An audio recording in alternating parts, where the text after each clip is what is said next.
Eala made history with her first WTA title. 48 hours later, the entire internet erupted. What started as a celebration for the Philippines became the most divisive moment in women's tennis, all because of one unexpected decision that nobody saw coming. The backlash was immediate. The support was fierce. But the truth? It shattered everything we thought we knew about sacrifice, charity, and what it really means to give back. This is the story that divided a nation. On November 2, 2024, something remarkable happened on a tennis court in Guadalajara, Mexico. A 19-year-old girl from the Philippines did what no Filipino woman had ever done before. She won a WTA title. Her name was Eala, and in that single moment, she rewrote her nation's sporting history.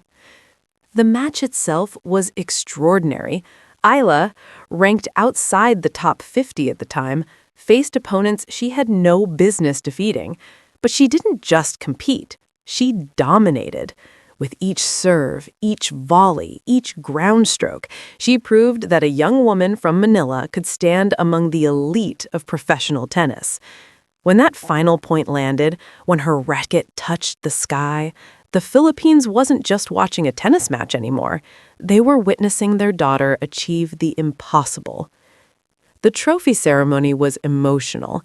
Eala stood on that podium, tears streaming down her face, holding the gleaming WTA trophy above her head. Behind her, the Mexican crowd erupted. In homes across the Philippines, families gathered around screens were screaming. Social media exploded. This wasn't just sports. This was representation. This was proof that dreams from developing nations could flourish on the world's biggest stages. But the celebration extended beyond the trophy. WTA tournaments award substantial prize money to champions. Eala's victory in Guadalajara came with a significant financial reward, approximately $200,000. For a 19-year-old athlete, this was life-changing money. For her family, it meant security. For her future, it meant possibilities. The Filipino media hailed her not just as a tennis champion, but as a national treasure. In those first 24 hours, the narrative was straightforward. Underdog rises, nation celebrates, young athlete earns rewards for extraordinary talent and dedication. This story seemed complete. It seemed whole. But stories on the internet rarely stay simple for long. The Guadalajara triumph came after years of grinding through the professional circuit. Eala had sacrificed countless hours on practice courts, missed normal teenage experiences, traveled to unfamiliar cities, and faced defeats that could have crushed her spirit. But she persisted. She climbed. She believed. And finally, at 19 years old, that belief transformed into triumph. The tennis world took notice. Commentators praised her technical precision, her mental toughness, her ability to perform under pressure. Analysts pointed out that this victory wouldn't be her last, that Eala was the beginning of a new era for Filipino tennis on the world stage. Major outlets ran features. Tennis insiders began discussing her as one to watch, a rising star who would collect many more titles in the years to come. The prize money itself, that $200,000, represented more than just compensation. In the Philippines, a nation where the average annual income hovers around $3,000, this amount was astronomical. For Eala's family, it could provide education, healthcare, housing security, and resources that most Filipino families could only dream about. But none of them, not the media, not the tennis world, not even Eala herself, could have predicted what would happen next. What came 48 hours after that trophy lift would transform a simple victory story into something far more complex, far more controversial, and ultimately, far more revealing about who we are as a society and what we desperately want to believe about our heroes. The celebrations were still echoing, the congratulations were still pouring in, and then, across social media, a different narrative began to emerge, one that would question everything. one that would divide opinion, one that would force the entire tennis world to ask, what do we really know about the people we celebrate? 48 hours. That's how long it took for the narrative to shift completely. Screenshots began appearing across Facebook, Twitter, Instagram, and TikTok. Some claimed that Eala had announced a massive donation, not just any donation, her entire prize money from the Guadalajara victory. Others went further. Posts spread claiming she had donated millions, 10 million, 50 million, 500 million pesos, each claim more spectacular than the last. The stories varied wildly, but they all followed the same emotional blueprint. A young Filipino champion, touched by the poverty she witnessed in her own country, decided that her victory meant nothing compared to the struggle of ordinary Filipino families. So she gave it all away, every cent, to underprivileged schoolgirls, to families living in slums, to communities forgotten by the government. It was the ultimate act of patriotic sacrifice. And the internet believed it. No, the internet didn't just believe it, the internet worshipped it. Screenshots from unverified sources claimed to show Eala's charitable announcements. Some posts included images of what appeared to be donation confirmations. Others featured emotional quotes, supposedly from Eala, talking about how meaningless money felt when children in her country couldn't afford education. These posts didn't just go viral, they became phenomena. Hundreds of thousands of shares, millions of reactions.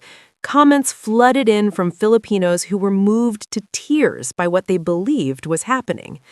The emotional resonance was undeniable. Here was a 19-year-old girl, blessed with unprecedented success, choosing to use her fortune to help her nation. In a country where wealth inequality is staggering, where poverty is omnipresent, where opportunities seem distributed by fortune rather than merit, this narrative was almost too perfect. It was the story the Philippines desperately wanted to tell itself. It was proof that when one of theirs made it, when one daughter of the nation succeeded on the world stage, she would remember where she came from. Social media accounts with hundreds of thousands of followers shared these claims without verification. News-style graphics were created, designed to look like legitimate reporting. Quotes were fabricated and attributed to Eala. Video compilations were assembled using clips of her victory and emotional music, implying, without explicitly stating, that a massive donation had occurred. The narrative evolved. Some posts claimed she had donated to specific charities. Others said the money went directly to scholarship funds. A few even suggested that Eala had personally visited villages and handed cash to families in need, documenting everything for social media. Each iteration added details. Each retelling made the story more elaborate, more touching, more impossible to resist. The Filipino media, hungry for positive stories about their own, began amplifying these claims. If major outlets weren't explicitly confirming the donations, they weren't definitively denying them either. In that ambiguous space, the narrative flourished. It became consensus. It became accepted truth. Celebrities began commenting. Influencers shared their emotions. Politicians referenced Eala's supposed generosity as an example of Filipino values. The story transcended sport.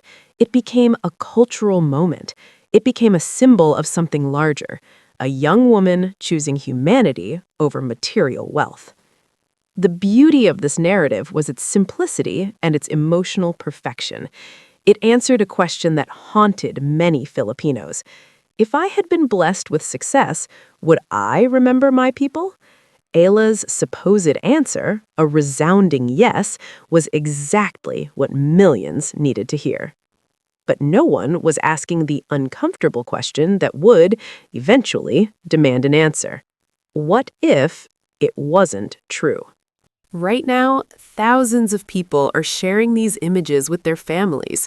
Teachers are showing them to students. Parents are telling their children about Alex Eala as an example of character. The momentum is unstoppable. The belief is absolute. And nobody, absolutely nobody, is fact-checking any of it.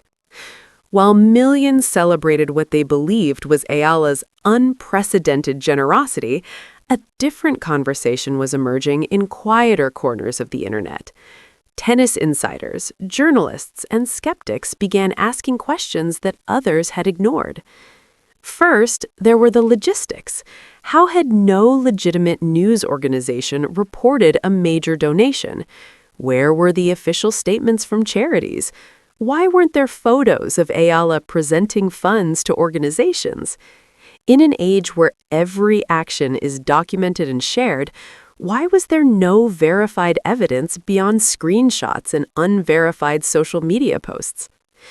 Sports journalists who covered professional tennis began investigating. They reached out to Eala's team. They contacted the WTA.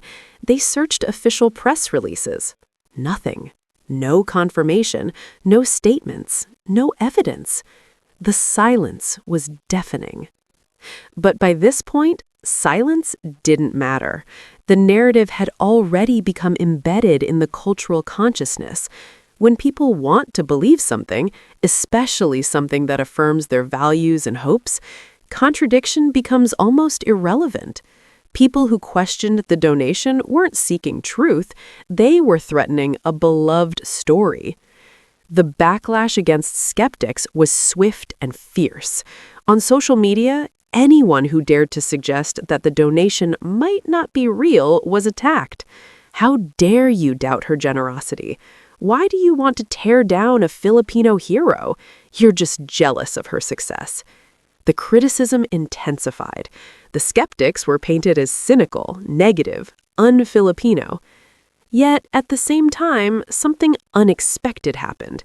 As the claims became more elaborate, more extreme, more detailed, they also became less believable to those who were paying close attention. Posts claiming she had given away 50 million pesos, an amount that vastly exceeded her actual prize money, began to strain credibility. Tennis communities on Reddit, specialized forums, and professional sports discussion boards became battlegrounds. Some users argued passionately that Eala was a saint, a role model, proof that Filipino values transcended materialism. Others pointed out that there was literally zero evidence. They asked for documentation, for receipts, for any official confirmation. The tennis world itself was fractured. Some commentators celebrated Eala as an inspiration, using the donation narrative to illustrate how young athletes should use their success. Others grew uncomfortable with the unchecked narrative, worried about what would happen if and when the truth emerged. International tennis media covered the story differently. Western outlets were more skeptical, more demanding of evidence, more willing to question the narrative. This created a geographic and cultural divide. For many Filipinos, Western skepticism felt like Western dismissal, a refusal to celebrate Filipino excellence, an unwillingness to believe that a Filipino girl could be as generous as her success suggested. The debate became emotional, tribal, and deeply personal. It wasn't really about whether a donation happened anymore. It was about identity. It was about whether the Philippines, a developing nation often overlooked on the world stage, could produce not just a champion, but a saint. Whether one of theirs could achieve success and selflessness simultaneously. During this period, Eala herself remained relatively quiet. She focused on her tennis. She trained, she competed. She didn't explicitly confirm the donations, but she also didn't emphatically deny them. In that ambiguity, both sides found ammunition. Supporters took her silence as humble modesty.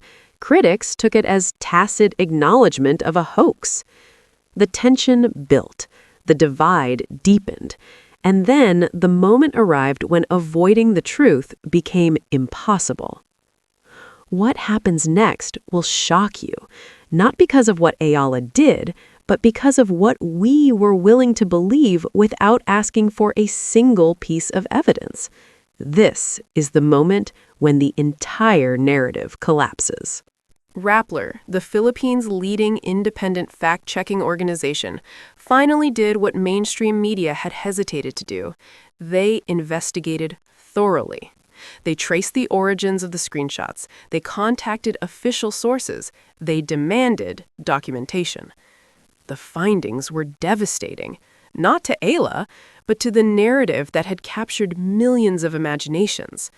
There was no donation, not the amounts claimed, not to the charities mentioned, not in any form that matched the viral posts.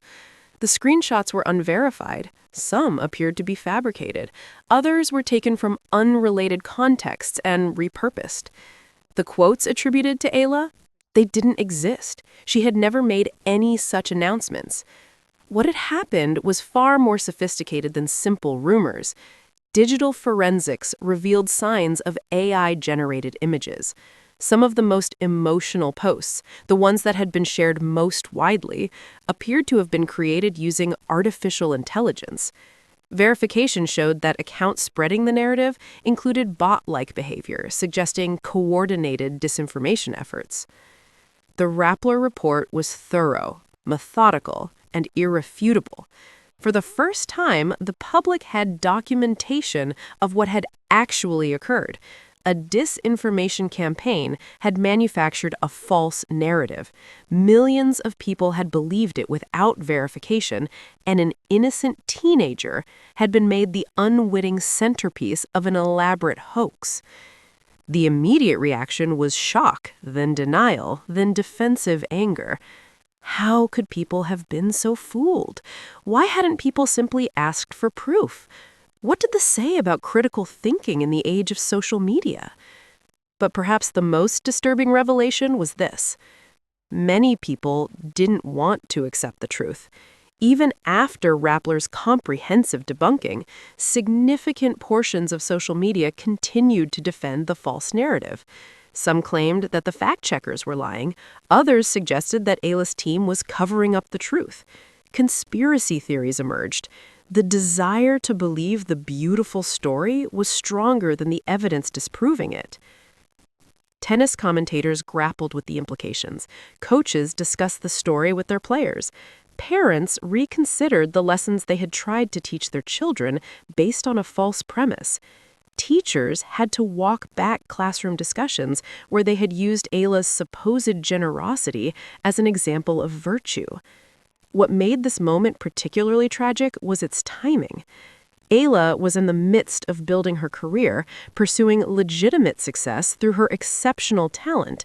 Instead of being celebrated for her actual achievement, becoming the first Filipino woman to win a WTA title, she was now associated with a scandal she didn't create and a hoax she didn't perpetrate. The psychological toll on Eala was visible. In interviews following the debunking, she appeared exhausted, frustrated, and deeply hurt. She had to repeatedly clarify that she had never made any donation announcements. She had to repeatedly explain that these false narratives had caused her significant distress.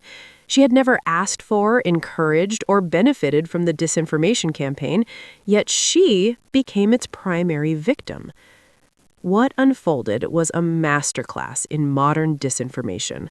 The campaign had exploited several powerful psychological forces: national pride, desire for inspiring stories, charitable values, and the tendency to believe what aligns with our worldview without demanding evidence.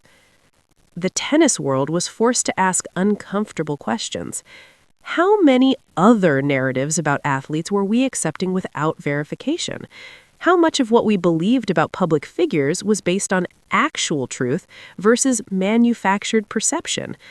And perhaps most importantly, why had we been so eager to believe in the goodness of a stranger that we abandoned our responsibility to verify claims? We wanted to believe in her because we wanted to believe in ourselves. We wanted proof that success and sacrifice could coexist, that a young woman from our nation could reach the world stage and remember her people. But instead, we discovered something far more revealing about human nature, and it's far more complicated than a simple donation story. In the aftermath of the debunking, a different conversation emerged, one that was far more nuanced, far more difficult, and far more honest than the original narrative. The fundamental question became, why had we been so desperate to believe this story that we had collectively failed to demand evidence? What did that desperation reveal about our society, our values, and our relationship with celebrity and success? Sports psychologists pointed out that fans often project their own values onto athletes. We want our heroes to be perfect reflections of who we wish we could be. When an athlete achieves success, we don't just celebrate their achievement, we celebrate what it represents about human possibility. Adding selflessness and generosity to that success creates an almost mythological figure. We transform an athlete into a saint. But here was the uncomfortable truth. Eala didn't need to donate her prize money to be a hero. Her actual achievement, becoming the first Filipino woman to win a WTA title, was extraordinary enough. It required talent, dedication, sacrifice, and an iron will. That accomplishment in itself was the kind of inspiration that could change lives. The disinformation campaign had actually diminished her genuine achievement. By attributing her to a false narrative of generosity, it had removed focus from what she had actually accomplished: excellence at the highest level of professional tennis. Her true legacy wasn't a donation that never happened.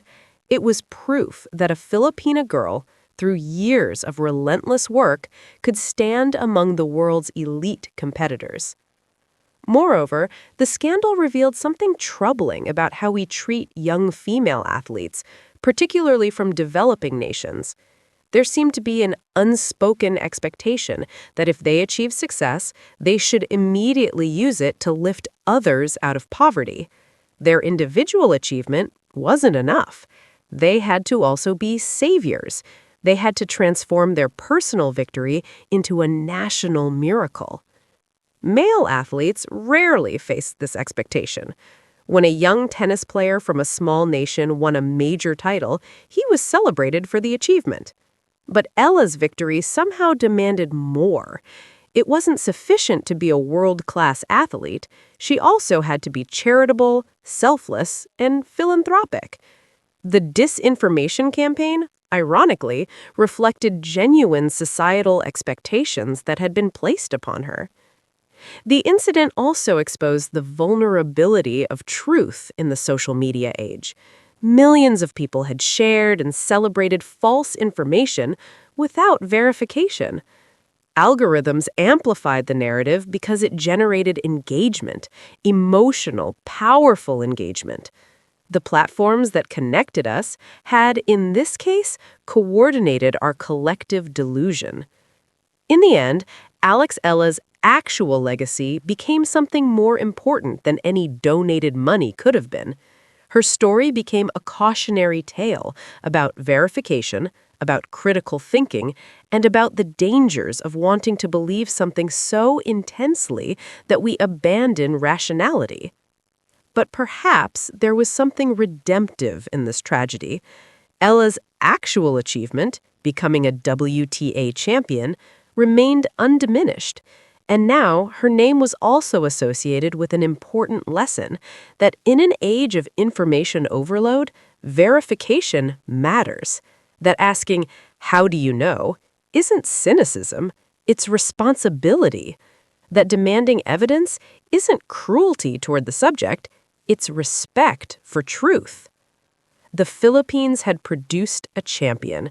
But through the disinformation scandal, it had also produced a moment of collective reckoning, a moment where an entire nation had to confront its own biases, its own desires, its own willingness to believe without questioning. As Eala moved forward with her tennis career, she carried both her genuine accomplishment and this complicated legacy. She was a champion, unquestionably, and she was also a victim of our collective need to transform athletes into something more than human. She was a reminder that heroes don't need to be saints. Excellence, in itself, is heroic enough. The real donation, perhaps, was the gift of truth that emerged from the rubble of disinformation. It wasn't the gift Ella had supposedly given to society, it was the gift society had reluctantly given itself. The uncomfortable truth about who we are when we stop thinking critically and start believing what we desperately want to hear. Alex Ella made history. That part was never fiction. But the story we told ourselves about what that history meant, that is where we lost touch with reality. And in losing touch with reality, we discovered something far more valuable than any donation could have been. We discovered the importance of asking questions, demanding evidence, and refusing to transform extraordinary people into mythological figures, no matter how desperately we want to believe in their perfection. The question that remains as Ella continues her tennis career is this: now that we know the truth, will we allow her to simply be what she is, a remarkable athlete and a human being? Or will we continue to demand that she be something more?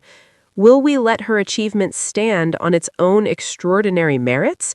Or will we keep searching for a narrative that justifies why we wanted to believe in her generosity more than we valued her actual talent? These questions don't have easy answers, but asking them, really asking them, is how we protect ourselves, our athletes, and our relationship with truth.